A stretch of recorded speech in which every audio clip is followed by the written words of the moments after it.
شو رأيك بهالوضع؟ الوضع زبالة الله وكيلك. شوب وما في كهرباء، وماما كل يوم بتنقع على بابا يجيب طاقة شمسية. شو ليش هيك لابس؟ والله يا أنسة الوضع هيك بده. العيلة اللي ما فيها صايع حقها ضايع. شو بدك تقول؟ بدي أقول لخاله اللي بأوروبا إذا ما بتبعت لي آيفون رح أعلن الحرب عليك وعلى العيلة كلها. شو بدك تقول؟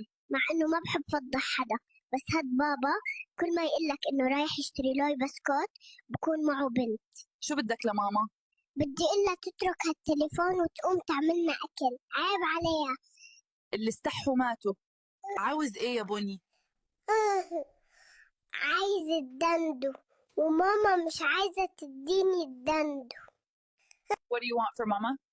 I want to tell her to stop using this phone and make us food. Shame on her. Those who are ashamed are dead. عاوز ايه يا بني؟ عايز الدندو وماما مش عايزة تديني الدندو.